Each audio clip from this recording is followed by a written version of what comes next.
Hello बच्चों, DElEd fourth semester के online class में आपका स्वागत है। ऑनलाइन क्लास के अंतर्गत पिछले वीडियो में हम भारतीय राष्ट्रीय आंदोलन के बारे में बात कर रहे थे। इसके अंतर्गत हम आप लोगों को भारतीय राष्ट्रीय आंदोलन किस तरह से प्रारंभ हुआ था इसके बारे में बताया, कांग्रेस की स्थापना के बारे में बताया, कांग्रेस के कौन अध्यक्ष थे, प्रथम अध्यक्ष, इसके बारे में हम बात कर चुके हैं। इसके संस्थापक कौन थे और इसकी स्थापना कब हुई थी इसके बारे में बता चुके हैं। उसी में हम आप लोगों को जो भारतीय राष्ट्रीय आंदोलन है यह मुख्य रूप से 3 भागों में बटा हुआ था। तो यह 3 भाग 3 समय काल को हम यहाँ बता रहे हैं और पिछले वीडियो में भी हम आप लोगों को बताए थे, उसमें कुछ आज बता दे रहे हैं। तो इसके अंतर्गत हम देखेंगे कि प्रथम चरण, द्वितीय चरण और तृतीय चरण, यानी कि तृतीय चरण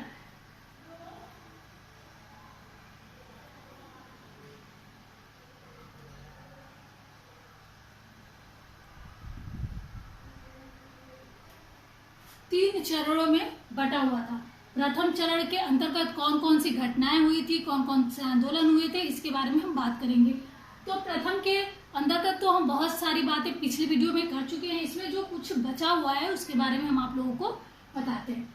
सबसे पहले तो आप जान लीजिए भारतीय राष्ट्रीय कांग्रेस की स्थापना कब हुई थी। तो आपको पता ही है कि 28 दिसंबर 1885 को इसकी स्थापना हुई थी। किसने किया था? A.O. ह्यूम ने। और इसके प्रथम अध्यक्ष कौन थे? तो व्योमेश चंद्र बनर्जी। इतनी आपको जानकारी पहले ही बता दी गई है।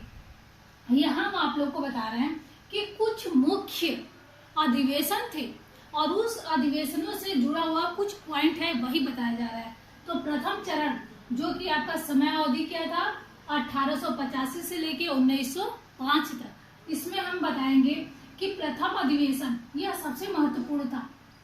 प्रथम अधिवेशन जहां स्थापना हुई थी यहाँ बंबई में गोकुलदास तेजपाल विद्यालय के अंतर्गत, संस्कृत विद्यालय के अंतर्गत इसकी स्थापना हुई थी। पिछले वीडियो में आपको बताया गया है। इसमें हम बस बता रहे हैं कि प्रथम अधिवेशन के अंतर्गत जो प्रथम अधिवेशन कहाँ था? बंबई में हुआ था। सिर्फ और सिर्फ 72 प्रतिनिधि ही भाग लिए थे। इसके अध्यक्ष कौन थे? व्योमेश चंद्र बनर्जी।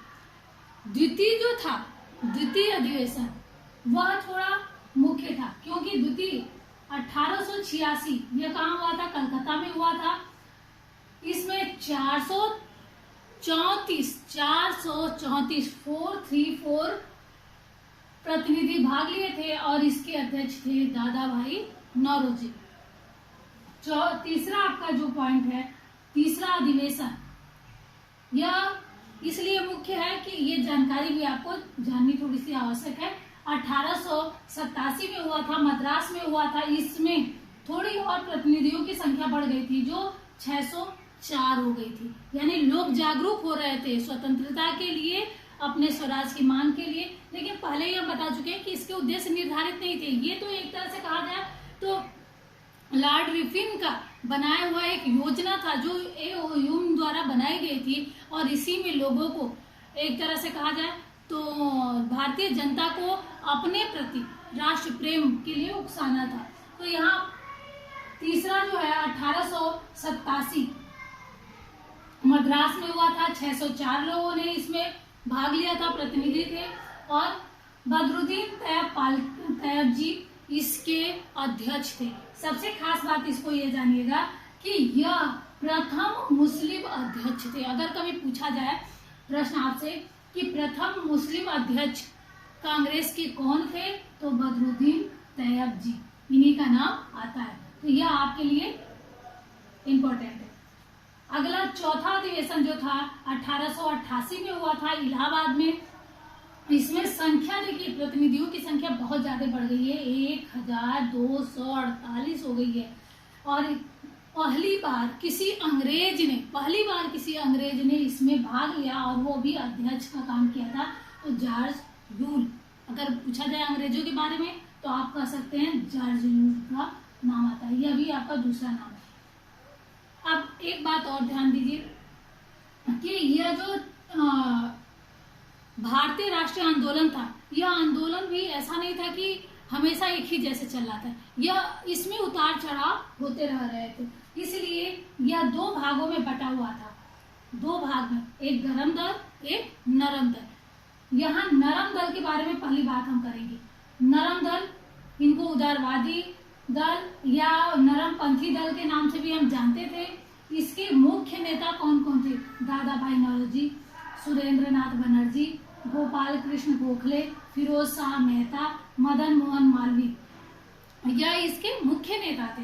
यह अंग्रेजों के पक्षधर थे। इनका मानना था कि अंग्रेजों के साथ अगर हम सहयोग करेंगे तो वो हमको स्वतंत्रता दे देंगे, यह इनका मानना था। लेकिन वहीं पे उग्रवादियों का यह मानना था कि ऐसे बार बार अंग्रेजों के सामने गिड़गिड़ाने से हमको स्वतंत्रता या स्वराज की प्राप्ति नहीं हो सकती थी। इसलिए इनसे अलग हटके वह उग्रवादी दल की स्थापना की। दादा भाई नौरोजी को grand old man of India के नाम से भी जाना जाता है। इसकी अध्यक्षता में माने ये दादा भाई नौरोजी की बात की जा रही है कि इनकी अध्यक्षता, दादा भाई नौरोजी की अध्यक्षता में भारतीय सुधार समिति की भी स्थापना की गई थी। और 1886 में लोक सेवा आयोग, जिसको हम आज IAS के नाम से जानते हैं, लोक सेवा आयोग की स्थापना तो हो चुकी थी, लेकिन इसमें भारतीयों को भाग लेने का अधिकार नहीं था, तो उसको भी यहाँ से अधिकार प्राप्त होना शुरू हो गया था। प्रथम चरण को कहा जाए, अगर यह पहला चरण है, प्रथम चरण को कहा जाए तो प्रथम चरण एक तरह से धर्मनिरपेक्ष था। इसमें जात पात ऊंच नीच धर्मता की कोई बात ही नहीं थी कि हिंदू है मुस्लिम है, ऐसी बात नहीं थी। तो इसलिए धर्मनिरपेक्ष दल के नाम से भी जाना जाता है, धर्मनिरपेक्ष काल के भी नाम से हम जानते हैं। अब द्वितीय चरण में आइए। द्वितीय चरण यह बहुत मुख्य था। द्वितीय चरण के अंतर्गत सबसे पहले तो ये बता दें कि यहाँ पे इस काल में द्वितीय चरण 1905 से 1919 के अंतर्गत बताया जा रहा है कि इस काल में उग्रवादी दल का उदय हुआ था। यहाँ लिखा हुआ है नव राष्ट्रवाद या उग्रवाद, ये दल था, इनका उदय हुआ था। इस उग्रवादी दल के कौन कौन से मुख्य नेता थे? बाल गंगाधर तिलक, अरविंद घोष, बिपिन चंद्र पाल, लाला लाजपत राय। यह कहाँ से संबंधित थे? तो बाल गंगाधर तिलक को महाराष्ट्र से ये थे, अरविंद घोष और बिपिन चंद्र पाल बंगाल से थे, लाला लाजपत राय पंजाब से थे। यानी कि ये हमारे संपूर्ण भारत से के एक एक भाग से या एक एक क्षेत्र से जुड़े हुए थे। लाल बाल पाल यानी कि लाला लाजपत राय, बाल गंगाधर तिलक और बिपिन चंद्र पाल को उग्रवाद का स्तंभ माना जाता था, क्योंकि यही इसके मुख्य नेता थे। इनका मुख्य नारा यानी कि बाल गंगाधर तिलक का मुख्य नारा था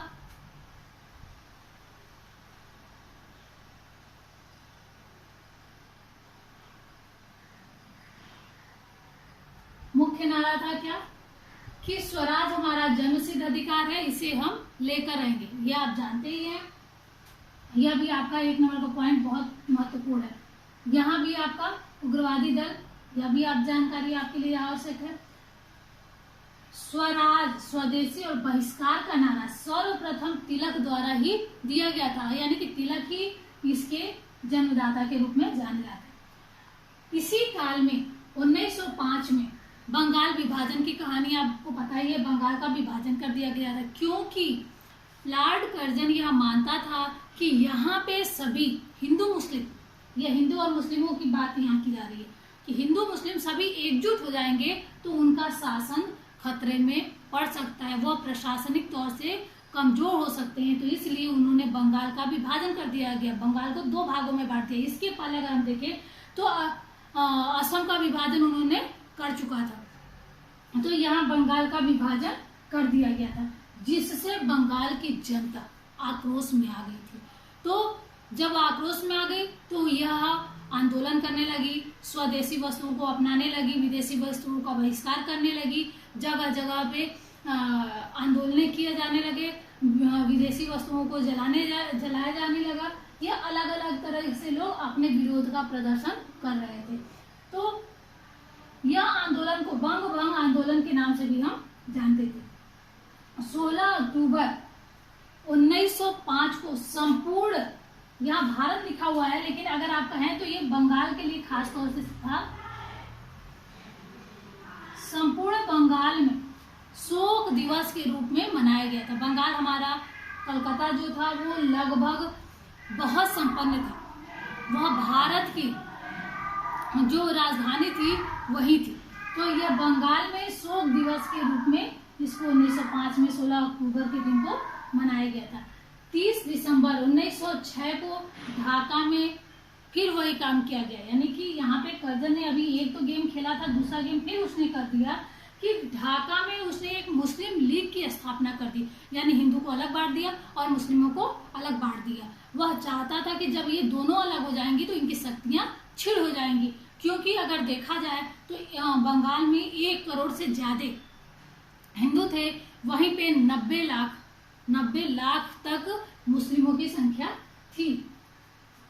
तो यहाँ उसने मुस्लिम लीग की स्थापना की और मुस्लिम लीग को कई तरीका से वह अपने मन के मुताबिक, यानी अंग्रेज अपने मन के मुताबिक इनको बनाए। उनका यह कहना था कि अगर वह सहयोग करेंगे तो उनको सभी सुविधाएं प्रदान की जाएंगी, उनको इसमें जो अलग से कहा जाता है कि निर्वाचन मंडलों का किया जाएगा, प्रतिनिधियों के रूप में चुना जाएगा, क्योंकि वह बताया जाता था कि हिंदू आपको अलग कर रहा है।